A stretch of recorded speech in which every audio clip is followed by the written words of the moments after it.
अकोल्याच्या अकोटमध्ये भारतीय जनता पक्षाने एमआयएममध्ये युती झाल्यानं राजकीय वाद आता चांगलाच उफाळून आलाय। एकीकडे भाजप हिंदुत्वाच्या मुद्द्यावर निवडणुकीचा प्रचार करताना दिसतंय, तर दुसरीकडे भाजपची एमआयएम सोबत युती झाल्याची चर्चा सुरू आहे। त्यामुळे आता राजकीय वाद टोकाला जात असताना भाजप मात्र सावध भूमिका घेताना दिसते। रवींद्र चव्हाणांनी या युतीच्या विरोधात टोकाचं पाऊल उचलल्याचे संकेत दिले, त्यामुळे यावर अनेक राजकीय प्रतिक्रिया देखील आता येत आहेत। आपण पाहूयात।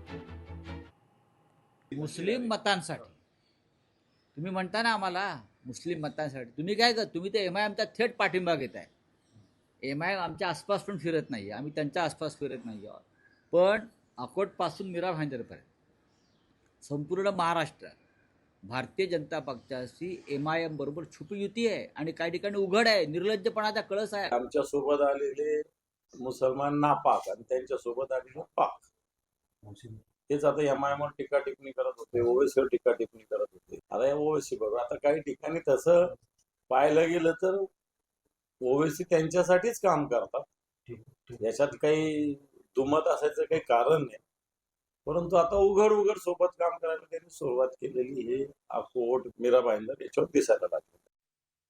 नाही, नागरी गट जेव्हा बनवतो किंवा एखादा विकासाचा गट बनतो किंवा डेव्हलपमेंटचा गट तयार होतो, त्या ठिकाणी वेगवेगळ्या पक्षाचे लोक एकत्र येतात आणि त्यामुळं मला वाटतं शेवटी एक काहीतरी स्थानिक लेवलला आघाडी झाली असेल, डेव्हलपमेंटकरता आघाडी झाली असेल, त्या अनुषंगाने काही तिथे गट तयार झाला असेल, त्यावरही मी त्या ठिकाणी तपासून घेणार आहे। अकोटमध्ये भाजपाने एमआयएम सोबत असेल किंवा अंबरनाथमध्ये काँग्रेस सोबत असेल, हा सर्वस्वी प्रश्न जो आहे हा भारतीय जनता पार्टीचा आहे।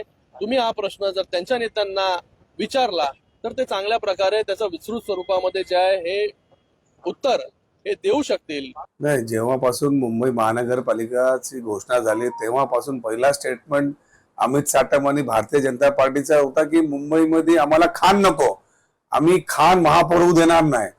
आणि एमआयएम ला घेऊन अकोटमध्ये त्यांनी महापौर गेला, त्या टायमाला त्यांचा हिंदुत्व कुठे गेला?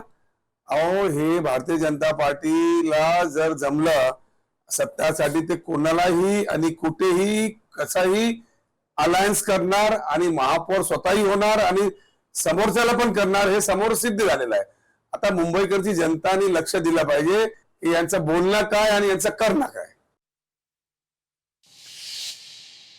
पुढची बातमी, अजित पवारांच्या सभेला आंदेकर परिवारातील सदस्य उपस्थित होते। पुण्याच्या काशेवाडीतल्या सभेच्या मंचावर आंदेकर कुटुंबीय पाहायला मिळाले। प्रभाग क्रमांक 23 मध्ये आंदेकर विरुद्ध धंगेकर असा सामना होतोय। अजित पवारांची सभा या ठिकाणी झाली आणि या सभेला आंदेकर परिवारातील सदस्य उपस्थित होते।